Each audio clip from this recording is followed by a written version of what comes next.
Hello students, मेरा नाम सौरभ यादव है और आज हम अपना एक नया वीडियो लेके आए हैं MS पावर पॉइंट का, जिसमें आज हम ड्राइंग ग्रुप को कंप्लीट सीखने वाले हैं। तो चलिए शुरू करते हैं। अब जैसे कि हम यहाँ पे MS पावर पॉइंट पे आ चुके हैं, तो हमारे पास एक स्लाइड है। हम सबसे पहले क्या करेंगे कि एक यहाँ पे खाली ब्लैंक साइड ले लेंगे, ब्लैंक स्लाइड ले लेंगे।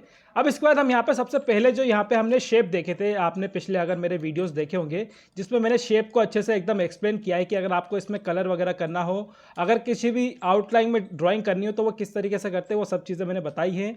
इसके अलावा जो एक यहाँ पे एक्शन बटन होते हैं, इनके बारे में भी मैंने जानकारी दी है। लेकिन मैं एक्शन बटन में थोड़ी सी और आपको एक जानकारी देना चाहता हूँ कि जैसे अगर आप एक्शन बटन लेते हो और अगर आपको इसको कोई फॉर्मेटिंग करनी होती है, जैसे कि यहाँ पे इसमें कोई फॉर्मेटिंग अगर आपको करनी है तो यहाँ पे एक फॉर्मेट टैब खुलता है। अगर आपको इसको कोई कलर वगैरह यहाँ पे इसमें अगर डालना हो, तो जैसे हमने शेप में हर एक चीज़ देखी थी कलर करने वाली, वो सभी चीज़ें आप यहाँ पे भी इस पर अप्लाई करके देख सकते हो। इसको अगर एडिट करना हो एडिट पॉइंट से, तो आप इसको एडिट भी कर सकते हो। जैसा आप चाहो उस तरीके से आप इसको चीज़ों को चेंजेस कर सकते हो। ठीक है स्टूडेंट्स, आपको क्लियर हो गया होगा। इसके बाद हम आगे बढ़ते हैं और यहाँ पे सबसे पहला ऑप्शन देखते हैं, जो कि हमने यहाँ पे सब चीज़ें तो देख ली थी, शेप बनाना कैसे है। लेकिन इसके आगे जो अगला ऑप्शन है यहाँ पे अरेंज का, इसको देखते हैं ये क्या करता है। जैसे इस पर क्लिक करते हैं तो यहाँ सबसे पहला ऑप्शन मिलता है ब्रिंग टू फ्रंट का और फिर सेंड टू बैक का। अब इसका मतलब ये होता है कि जैसे अगर आपने दो शेप लेके रखे हो, जैसे कि हम यहाँ पे एक सर्कल ले लेते हैं कुछ इस प्रकार से यहाँ पे, और इसका कलर जो है वो यहाँ से चेंज कर देते हैं। जैसे कि यहाँ पे कोई एक कलर ले लेते हैं दूसरा, जैसे कि हमने यहाँ पे कलर चेंज कर लिया, तो आप देख सकते हैं कि जो सर्कल है वो बॉक्स के आगे है। यहाँ पे आप देख सकते हैं ना कि जो सर्कल है वो बॉक्स के आगे है। तो हम क्या चाहते हैं कि ये बॉक्स जो है ये इसके ऊपर आ जाए। तो इसके लिए हम क्या करेंगे कि यहाँ पे जैसे क्लिक करेंगे तो देखिए ये सभी ऑप्शन ऑन हो जाएंगे और इसमें सबसे पहला ऑप्शन मिलेगा आपको ब्रिंग टू फ्रंट का। आप इस पर जैसे क्लिक करेंगे तो ये देखिए इस तरीके से आगे आ जाएगा। इसी के नीचे एक और ऑप्शन मिलेगा आपको सेंड टू बैक का, तो ये इसको पीछे ले जाएगा। ठीक है स्टूडेंट्स, आपको क्लियर हो गया होगा। इसी के अलावा अगर जैसे मान लीजिए कि अगर आप यहाँ से एक और सर्कल बनाते हो, जैसे कि यहाँ पे इसके ऊपर एक और सर्कल बनाते हो कुछ इस प्रकार से, तो देखिए ये इन तीनों से ऊपर है। मतलब जैसे कि अगर मैं इसका कलर कोई और दूसरा कर देता हूँ तो ये सबसे ऊपर है अभी सर्कल, इसके नीचे ये वाला सर्कल है और उसके बाद यहाँ पे ये बॉक्स है। तो हम चाहते हैं कि ये सबसे ऊपर जो है ये बॉक्स आ जाए। तो ये जो अभी मैंने ऑप्शन यूज़ किया था ब्रिंग टू फ्रंट का, ये सबसे ऊपर इसको ले आएगा। और इसी के अगर जब मैं दोबारा से इस पर क्लिक करूँ सेंड टू बैक पे, तो ये दोबारा से इसको सभी को पीछे ले जाएगा।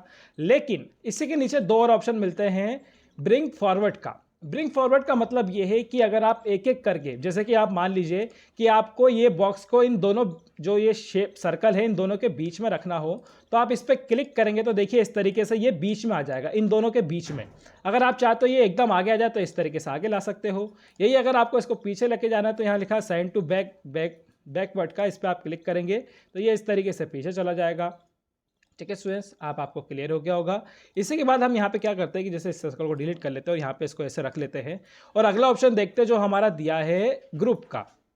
ग्रुप का मतलब यहाँ पे ये है कि जब भी आप किसी भी दो ऑब्जेक्ट को आपस में जोड़ देते हो, मतलब कि उन्हें ग्रुप कर देते हो, और ग्रुप करने के लिए आपको उन दोनों को एक साथ सेलेक्ट करना होता है। अब सेलेक्ट करने का एक तरीका तो ये होता है कि माउस को आप क्लिक करके रखें और कुछ इस तरीके से सेलेक्ट कर लें, या फिर एक दूसरा तरीका ये होता है कि आपने एक ऑब्जेक्ट को सेलेक्ट करके रखा है और दूसरे ऑब्जेक्ट को आपको सेलेक्ट करना हो, तो माउस मतलब जो कीबोर्ड होता है उससे कंट्रोल बटन दबा के दूसरे शेप पे क्लिक करेंगे तो ये इस तरीके से दोनों सेलेक्ट हो जाएंगे। और फिर आप यहाँ पे अरेंज ऑप्शन में जाके जो है यहाँ पे ग्रुप ऑप्शन मिलेगा, आप इस पर क्लिक करेंगे तो ये इस प्रकार से यहाँ पे ग्रुप हो जाएगा। फिर इसी के बाद अगर आपको इसको अनग्रुप करना हो, जैसे कि अभी ये ग्रुप हो गया है, तो देखिए मैं इसको अगर छोटा बड़ा करूंगा तो देखिए इस तरीके से ये सब कुछ होगा। और इसी को अगर दोबारा से आप चाहते हो कि दोनों अलग अलग हो जाए, तो इसी पर दोबारा जाएंगे तो यहाँ पे एक ऑप्शन मिलेगा आपको अनग्रुप का। अब जैसे आप इस पर अनग्रुप पे क्लिक करेंगे तो देखिए कुछ इस तरीके से ये दोनों अलग अलग हो जाएंगे। अब इसी के बाद अगर आपको लगता है कि आपको दोबारा से इनको ग्रुप करना है, तो आपको ग्रुप ऑप्शन पे अब जाने की ज़रूरत नहीं है। देखिए यहाँ पे एक नीचे एक ऑप्शन मिलेगा रीग्रुप का। तो इसका मतलब ये होता है कि जैसे आप किसी ऑब्जेक्ट को पहले से ग्रुप कर चुके होते हो और उसे दोबारा से ग्रुप करना चाहते हो, तो आपको उन दोनों को सेलेक्ट करने की भी ज़रूरत नहीं है। बस इसी रीग्रुप पर जाके क्लिक कर दीजिए तो ये दोबारा से वापस से ग्रुप होकर आ जाएगा। ठीक है स्टूडेंट्स, आपको क्लियर हो गया होगा। इसी के बाद हम आगे बढ़ते हैं और अगला ऑप्शन देखते हैं जहाँ लिखा है अलाइन। अब अलाइन का मतलब यहाँ पे ये है कि जैसे मैं इसको सर्कल को रख लेता हूँ, इसको ये बॉक्स को हटा देता हूँ, जैसे दोनों ही हट गए, मैं किसी एक को हटाता हूँ, जैसे कि इस बॉक्स को हटा देता हूँ, इस सर्कल को ले लेता हूँ। अब इस सर्कल को जैसे अगर मुझे ये इसको मैंने अभी सेंटर में रखा, अगर मुझे इसको लेफ्ट तरफ लेके जाना है, मतलब ये जो ये दिख रही है आपको स्लाइड, इसमें लेफ्ट तरफ की तरफ मुझे इसको मूव करना है, तो मैं अलाइन लेफ्ट पे क्लिक करूंगा तो देखिए इस तरीके से लेफ्ट हो जाएगा। और इसी के बाद अगर मैं इसको करना चाहता हूँ यहाँ पे सेंटर में, जैसा अभी ये सेंटर में था, तो ये देखिए यहाँ पे सेंटर में हो जाएगा। फिर इसी के बाद अगर मैं इसको अलाइन राइट करना चाहता हूँ तो देखिए इस तरीके से अलाइन राइट हो जाएगा। फिर इसके बाद अगर मुझे अलाइन टॉप करना है, जैसे कि ऊपर की तरफ, तो ये देखिए टॉप में हो जाएगा।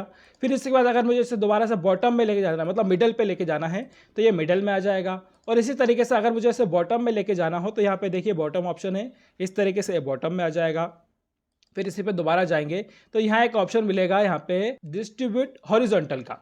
डिस्ट्रीब्यूट हॉरिजॉन्टल का मतलब ये है कि आपको जैसे इसको आपने कोने में रखा है तो आपको इसको इस तरीके से डिस्ट्रीब्यूट करके हॉरिजॉन्टल इस तरीके से रखना हो तो ये इस तरीके से आ जाएगा। इसी पे दोबारा जाएंगे तो यहाँ पे एक और ऑप्शन मिलेगा डिस्ट्रीब्यूट वर्टिकल का, तो ये सीधा बीच में इस तरीके से इसको लेके आ जाएगा। ठीक है स्टूडेंट्स, आपको क्लियर हो गया होगा। इसी के बाद अगर इसको आपको रोटेट करना हो, जैसे कि मैं इसको थोड़ा सा इस तरीके से चौड़ा कर देता हूँ, जैसे इस तरीके से, और आपको इसको अगर रोटेट करना हो तो देखिए यहाँ पे 90 डिग्री पे अगर आप इसको इस तरीके से रोटेट करना चाहते हो तो इस तरीके से आप इसको रोटेट कर सकते हो। ठीक है स्टूडेंट्स, आपको क्लियर हो गया होगा। इसी के बाद एक और ऑप्शन मिलता है यहाँ पे सिलेक्शन पेन का।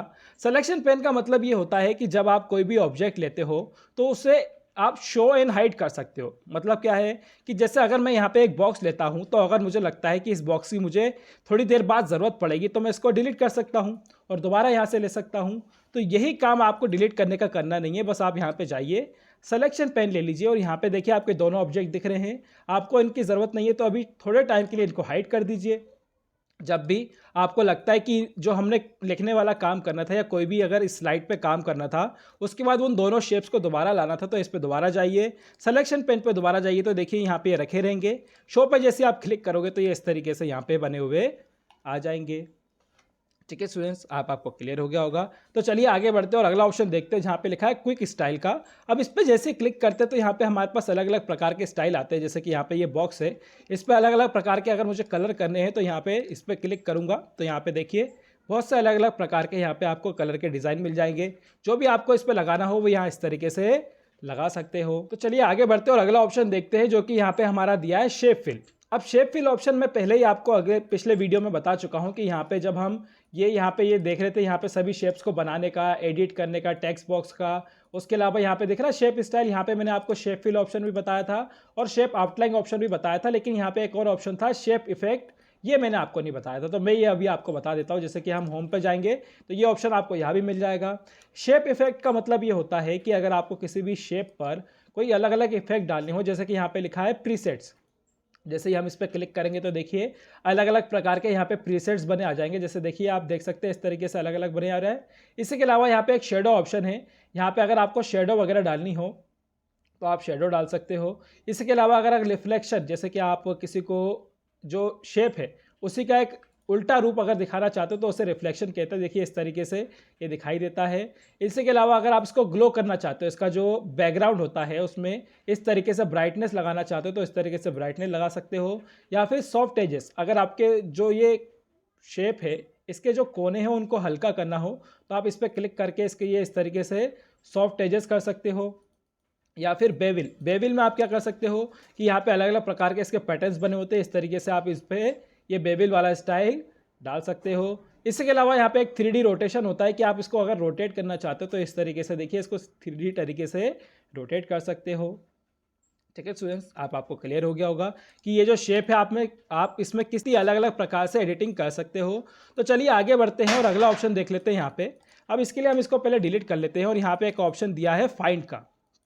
फाइंड का मतलब ये होता है कि आपने अगर कोई टेक्स्ट लिख के रखा हो और उसे आपको ढूंढना पड़े, जैसे कि हम एक रैंडम पैराग्राफ ले लेते हैं। जैसे यहाँ पे सबसे पहले एक टेक्स्ट बॉक्स ले लेते हैं कुछ इस प्रकार से और यहाँ पे एक रैंडम पैराग्राफ लिख लेते हैं। ठीक है, हमने एक ये रैंडम पैराग्राफ ले लिया है। अब यहाँ पे अगर मुझे किसी भी वर्ड को ढूंढना हो, जैसे कि यहाँ पे द कितनी बार लिखा है या क्विक कितनी बार लिखा है, इन वर्डों को ढूंढना हो तो मैं देखिए यहाँ पे फाइंड ऑप्शन जो है इस पर जैसे क्लिक कर दूंगा तो यहाँ पे देखिए इस तरीके से ये फाइंड का एक डायलॉग बॉक्स आ जाएगा और जो भी मुझे वर्ड ढूंढना है, जैसे कि यहाँ पे एक लेजी लिखा है तो मैं इसको यहाँ पे लिख देता हूँ लेजी। इस तरीके से मैंने लिख दिया। और यहाँ पे जैसे ही मैं फाइंड नेक्स्ट पे क्लिक करूँगा तो देखिए इस तरीके से ये मुझे बता देगा कि ये यहाँ पे लिखा हुआ है। और इसके बाद अगर मुझे फाइंड नेक्स्ट और करना है तो ये हर जगह जहाँ पे भी लिखा होगा इस तरीके से ही दिखा देगा। फिर इसके बाद अगर मुझे इसकी जगह पे कोई और नाम लिखना है, जैसे कि यहाँ पे किसी और का पर्सन का नाम लिखना हो, तो मैं क्या कर सकता हूँ, यहाँ पे अगला ऑप्शन मिलता है हमें रिप्लेस का। आप इस पर क्लिक करेंगे तो उसी प्रकार से ये एक बॉक्स खुल जाएगा। जैसे कि देखिए आप फाइंड पे क्लिक करते हैं तो वो ऑप्शन बंद हो जाता है, रिप्लेस पे क्लिक करते तो वो एक ऑप्शन और बन के आ जाता है। और जैसे कि आपको जो भी लिखना हो, जैसे कि हमें यहाँ पे लिखना है राज, तो हम राज पे जैसे क्लिक करेंगे और यहाँ पे रिप्लेस पे क्लिक करेंगे तो जहाँ पे अभी राज दिखा रहा है वहाँ पे देखिए जब मतलब लेजी दिखा रहा था वहाँ पे इस तरीके से राज दिखाने लगेगा। आप इस पर जितनी बार क्लिक करेंगे और जितनी बार जहाँ पे ये लिखा होगा उतनी बार उसको आप चेंज कर सकते हो। उसी के अलावा अगर यहाँ पे जैसे लिखा है रिप्लेस ऑल का मतलब ये होता है कि ये जितनी बार इस पैराग्राफ में ये वर्ड लिखा होगा उन सभी को एक साथ ये रिप्लेस कर देगा। जैसे मैं इस पर क्लिक करूँगा, जैसे देखिए मैंने ओके किया तो यहाँ पे हर एक जगह जहाँ लेजी लिखा था वहाँ पे अब यहाँ पे राज लिखा हुआ आ गया है। ठीक है स्टूडेंट्स, आपको क्लियर हो गया होगा कि यहाँ पे ये फाइंड और रिप्लेस ऑप्शन किस तरीके से काम करते हैं। तो चलिए आगे बढ़ते हैं और अगला ऑप्शन देखते हैं जो कि यहाँ पे दिया है सेलेक्ट का। अब सेलेक्ट का मतलब ये है कि आप जैसे इस पैराग्राफ को माउस से क्लिक करके इस तरीके से सेलेक्ट करते हैं, कुछ उसी प्रकार से यहाँ पे ऑप्शन मिलता है कि यहाँ पे लिखा है सेलेक्ट ऑल। अगर आपको ये पूरा एक साथ सेलेक्ट करना है तो आप इस पर क्लिक करेंगे तो देखिए कुछ इस प्रकार से इसको सेलेक्ट कर लेगा। आपको इस पर जो भी फॉर्मेटिंग डालनी हो वो डाल सकते हो। इसी के बाद इसके नीचे एक ऑप्शन मिलता है सेलेक्ट ऑब्जेक्ट का। सेलेक्ट ऑब्जेक्ट का मतलब ये होता है कि जैसे अगर मैं इस बॉक्स को इस तरीके से छोटा कर दूं, यहाँ पे एक ट्रायंगल भी ले लूँ, यहाँ पे एक एरो भी ले लूँ, इस तरीके से मैंने ये 3 चीज़ें ले ली, इन तीनों को मुझे एक साथ सेलेक्ट करना है तो मैं क्या कर सकता हूँ, यहाँ पे जो ये ऑप्शन है सेलेक्ट ऑब्जेक्ट, ये ऑलरेडी ऑन रहता है, आपको कुछ करने की ज़रूरत नहीं है, बस माउस को क्लिक करके रखिए और इस तरीके से ये बॉक्स बना दीजिए तो यहाँ पर ये तीनों चीज़ें एक साथ सेलेक्ट होकर आ जाएंगी। ठीक है स्टूडेंट्स, आपको क्लियर हो गया होगा। तो चलिए आगे बढ़ते हैं और अगला ऑप्शन देखते हैं जो कि लिखा है सिलेक्शन पेन का। अभी मैं इससे पहले आपको ये ऑप्शन बता चुका हूँ, यहाँ पे ये सिलेक्शन पेन ये इसी तरीके से यहाँ पे भी दिया है तो आप इसका भी यूज़ यहाँ पे कर सकते हो। जैसे इस पर क्लिक किया, ये तीनों ऑब्जेक्ट दिख रहे हैं, इनको हाइड कर सकते हो या शो करके यहाँ पे देख सकते हो।